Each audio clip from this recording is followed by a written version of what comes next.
So, the 5 love languages are physical touch, quality time, physical touch, acts of service, words of affirmation, and gifts. Yes. Like gift giving.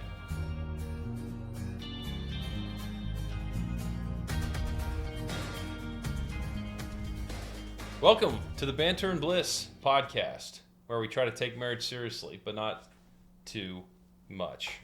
I'm Scott. And I'm Sarah. And we are the Sutters, not the Sutters. And we are married. And we are married. You threw me off with that. I know. Your line is, yes we are. Sorry. Yeah, it's okay. We'll get it next week. Each podcast, we try to talk about what we're doing to put our spouse's needs before our own. And this week, we're going to come at you with a lot of energy. Please subscribe to the YouTube channel, as well as the Instagram and Spotify or Apple Podcast channels. If you're getting any sort of excitement or at least enjoyment out of making fun of us behind our backs, or or just from some of our stories, we would love for you to subscribe and continue to stay with us. We got a really sweet note this week about our podcast. It meant a lot to us. Oh, here comes the train. Yeah, don't mind the train. Always, he likes to make an appearance every time. I feel like we need to right. figure out what time he comes through. Seriously, it's a pain in the neck. Sorry. All right, so we are mixing it up. We're going to go a little bit shorter, and we're going to change up the kind of the flow a little bit. We're still trying to figure this whole thing out. So we're like, that didn't work, that worked.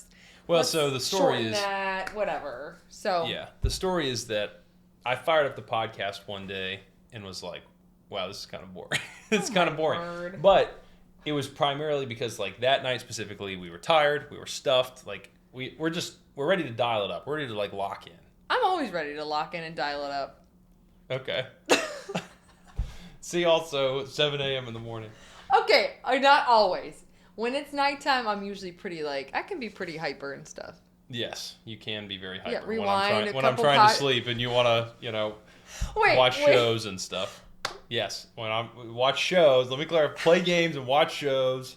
That's what I'm referring to. All right, cool. So we're going to do banter first. Okay, bring it on. Yeah, why do you chew so loud?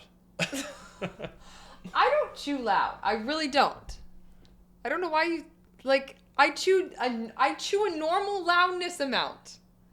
I don't know if it's just like you pick the wrong times. I don't know if it's because I'm just a crotchety old guy. I'll be just very No. quiet. No.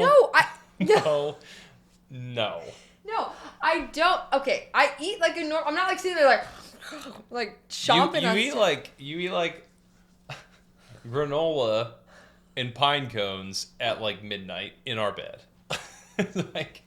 I'm laying there or watching something on my phone or whatever, and Sarah just she sits down and it's just like I don't use like pretzels and it's not even that loud. He will chew and I don't say a thing. It doesn't bother me that much. Like I can hear it. So I stopped actually saying anything. I just start putting my headphones in and yes. Sarah will flip. I'll roll my eyes like, are you kidding me?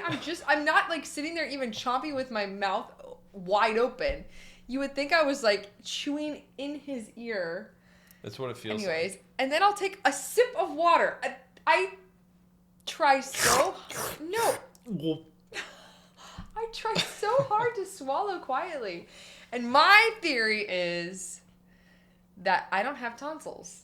And there's a lot more air in my throat versus Scott, who has the mega tonsils and he just can swallow it apparently silently. My theory is you never went to medical school, so that theory is redonkulous. Listen, I have my thoughts about medical school, Yeah, right. So Don't get me started. The reason Sarah chews and swallows her drinks loudly is because of their lack of tonsils. Although she'll also tell you that the reason she can't take big bites is because her mouth is so small. So apparently, the dentist told me the mouth is tiny, but the air, the tunnel behind the mouth is like a highway, right? Listen, I'm just saying what the dentist said. And anytime they're like, "Oh, we're gonna X-ray your mouth," they're giving me the baby teeth things because I'm gagging. They can hardly fit them in. So dentists know what they're doing, but doctors don't. I didn't say they know what they're doing. Oh, got it. Okay. I'm just For saying all you dentists out there, that's what they told me. Please don't take offense to that. Okay, cool. Love languages this week. Let's review what love languages are. Yes, let's review. So, the 5 love languages are physical touch, quality time, physical touch, acts of service, words of affirmation, and gifts. Yes. Like gift giving. So if you don't know what love languages are, there's a great book about it that one of our pastors' wives gave us, our head pastor's wife gave us, that meant a lot to us. And we read through it, and it was like, oh, wow, yeah, that actually adds up quite a bit. It's also, it's just a good bonding time for you and your spouse or partner to be able to kind of like understand each other better and understand what makes each other tick a little bit. So that's why we do love languages each week. That's why we try to be intentional about speaking each other's love languages, because every once in a while, you're off like a little bit, and your spouse speaking your love language can help recalibrate. And I think there's also a tendency for, in times of strife, for love languages to just go neglected, or for somebody to potentially like do something that is really hurtful to somebody else without realizing that it was actually like attacking them using that love language. So that's why we try to be intentional about it. So as a review, my love languages are physical touch and gifts. And gift giving. And mine are? Oh man. Acts of service and quality time. Yep. Nailed it. First try. All right, cool. So this past week was Valentine's Day, and just as a quick reminder for all you parents out there who have a lot of children or a child, it's very difficult, and I know that you guys probably need that reminder every day because you forget how hard it is to be a parent, just like we do. Every day we wake up and we're like, oh yeah, this isn't super easy. So it's super difficult to go anywhere with the kids. But I was sitting in my office at work, and all of a sudden, like, my 4-year-old shows up in my window, and then my 6-year-old, and then my 8-year-old, and then my wife carrying our 1-year-old. And they brought me 3 suckers. They brought me 3 suckers. And the point of that whole thing is that was a gift and a sentimental thing to do. And what did I bring you? Oh, you brought me coffee. You cared more about the suckers than my coffee. Well, okay. I'm kidding. The act of you coming in. You could have brought me a bag of, dog doo-doo. It wouldn't have mattered. It just was like seeing you all was awesome, right? So the gift really spoke to the sentiment of like, you guys are doing something nice for me, right? And like bringing me something. So I appreciate you bringing me the coffee. Thank you so much. And then the kids bringing me those suckers, it just was, I don't know, it just charged me. It charged me up, and I really appreciate it. Of course. There are quite a few things that happened the past couple of weeks, but I think I'm going to land on, there was one night that we just decided we were going to have a movie night downstairs. We don't always do that. A lot of times we'll watch movies here in the den, or sometimes we'll bring the laptop up and just kind of put it on our bed and just watch a show or a movie together. But one night we decided we were going to watch downstairs.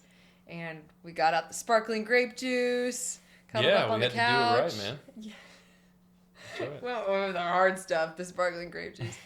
And it was just a good quality time moment. I don't know. Did we end up ordering food, or did we make cookies? I can't remember. That's a great question. I can't remember either. I feel like we had some sort of dessert. I remember spending time with you. Yes, and that was the point. I think that's what matters. And that was a lot of fun. It was a movie we hadn't seen in a while, and we both stayed awake for it. Right? Yeah, we stayed awake for it, and then we fired up the second one. Made it about halfway through. I forgot. Yes, we did a double feature. Yeah, I totally double, forgot. like a feature and a half. Yeah. Yes. So. Yeah, it was good. It was a lot of fun. Quality time. It's very good. All right, so this is a newer segment. We're calling it the story. Whoa.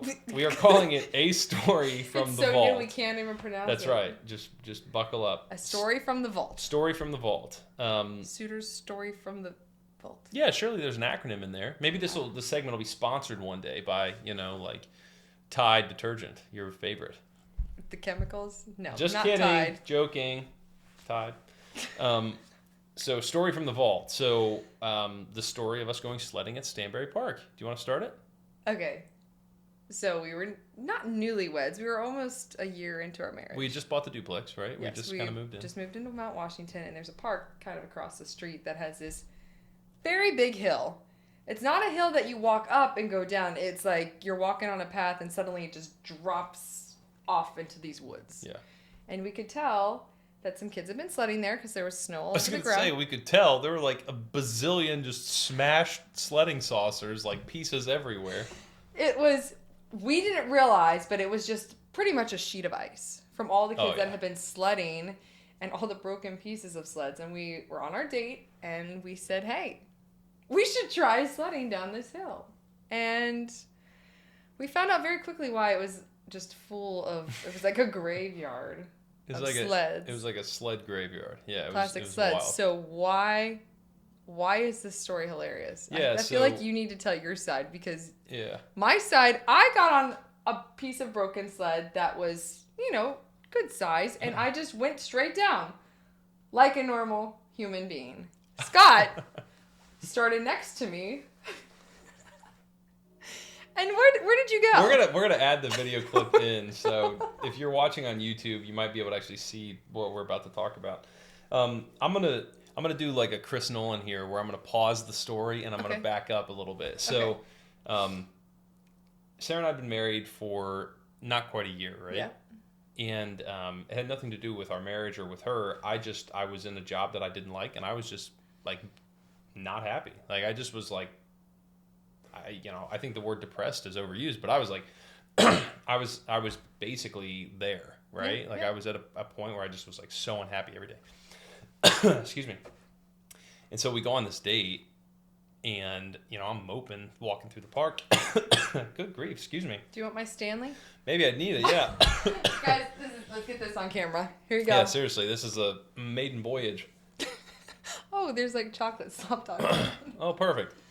on the handle. And so we start walking, and I'm just being like a grouch or whatever, and we come to this hill, and Sarah, I can't remember, I think it was her, she was like, well, let's grab a piece and let's go sledding. And I was like, oh, are you cranky and weird about it, because I was so like just not doing good. And so she talks me into it, and she sets up the camera and sets the camera up behind it, but I also had my phone camera, so I'm like, you remember this part? Oh, yeah. Where I'm like trying to film while we're going down. And so we start next to each other, and we start going down. And the laws of physics just like pieced out on me.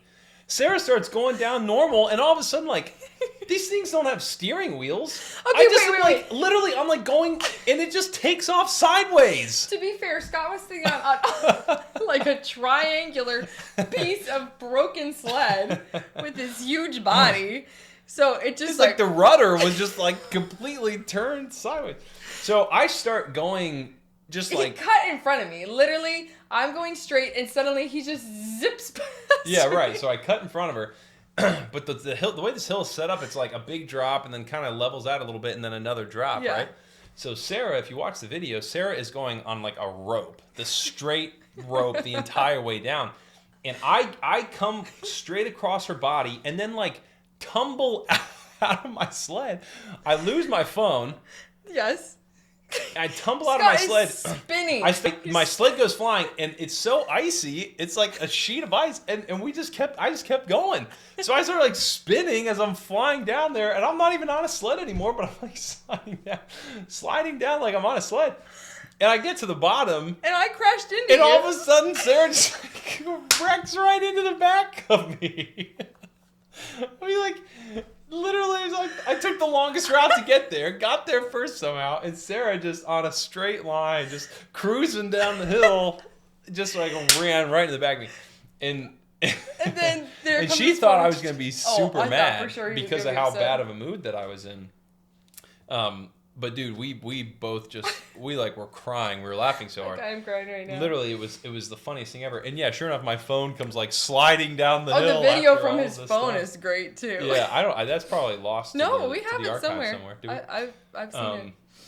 Yeah. So, anyways, that was a very like exciting and fun moment in the midst of all that. For sure. And then the reason I always remember this story, the reason why it's so just special to me, is because we ended up getting pregnant with Ford about 2-3 weeks later. Yeah.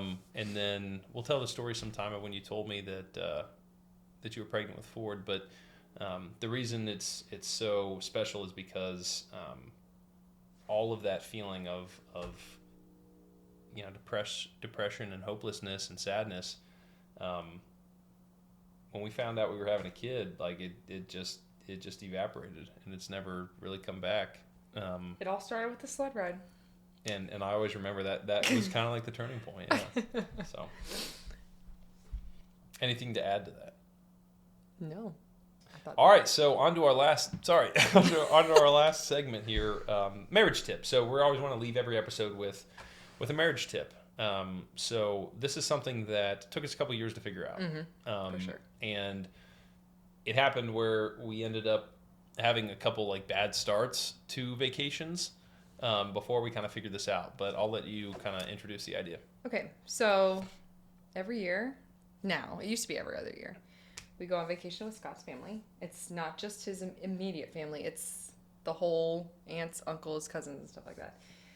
And they don't all live in town, so it's a big to-do when we're all together. It's a lot of fun. And for social people like us, we really enjoy it. But we go all the way to Hilton Head, so it's a good 11-ish hour drive. And I started realizing we would get there, and Scott would immediately want to go see everybody, and I was kind of like just panicked because I'm trying to get settled in with the kids and trying to, just rest after the journey, and then he'd be gone. And obviously, I wanted him to go see his cousins and stuff. It was just, the timing was not good as I'm trying to unpack and settle everybody in. I just found myself getting stressed and then frustrated with him, and we're like, this isn't working. And I didn't like starting vacation off that way. So what we started doing was that first night that we have arrived, we kind of hold off on doing all the visiting, all the cousins and stuff right away. And we kind of just spend that time as a family, try to get settled in. We're going to have a whole week with the whole family. So we kind of just focus on our little family and getting everyone settled so that we can start the week off on a good note. Yeah. What would you add to that? We have to always like keep in mind that vacation isn't just about like pouring outward, right? Like vacation also includes time to grow together and time to spend together, right? So Sarah and I, like, we take an anniversary trip every year, but we don't go on these big vacations multiple times a year typically with just our small family. Now I think we hope to do that this year, and I think we hope to do that as we continue to, as the kids get older, right? Yes. Vacation is just tough with a young family. So even on your family's vacation, that first night this past year, it just was like, let's just chill tonight. Let's just calm. Let's just spend time together. Just our little family. Yeah, right. Because we're getting settled in, and the nice thing about Hilton Head is we all have our own big condos typically. Now sometimes we share it with siblings and their families. But when we go on vacation with your family, typically we're all in a big house, like cabin together, right? And so it's tough because that time there can be a ton of pressure to be like, that time is about spending time with others, and then you neglect spending time together. And it always is like, yeah, right. It's always like off-putting when you travel for 12 hours, get somewhere, and then one spouse just leaves. So we've tried to be really intentional for about the last 3 years about like whenever we go on vacation, especially like, I mean, obviously when we're just with the kids, it's, it's different, but whenever we go on vacation, with extended family, we always try to make sure that first night is about us. It's about us and our kids and getting settled and just kind of starting the vacation off on a really good note, which is like, we're here, let's enjoy some time together, let's chill. And sometimes that means we'll watch a movie with other people if they want to come to our room. Right. But more often than not, we don't stay up super late. We try to just, settle in that. Because we're going to have the whole week with everybody. That's right. So the marriage tip this week is first night on vacation. If you're with extended family, then try to spend that time like with your spouse and set the vacation off the right. And help them just get settled. I don't know. Some people probably have the husband unpacking and doing everything. Some people have the woman or the wife doing it. I think it's just important to collaborate. And that's right. And if I'm sure a lot of cases it's the wife doing just all the organizing. So give him a specific job to do, because sometimes or don't.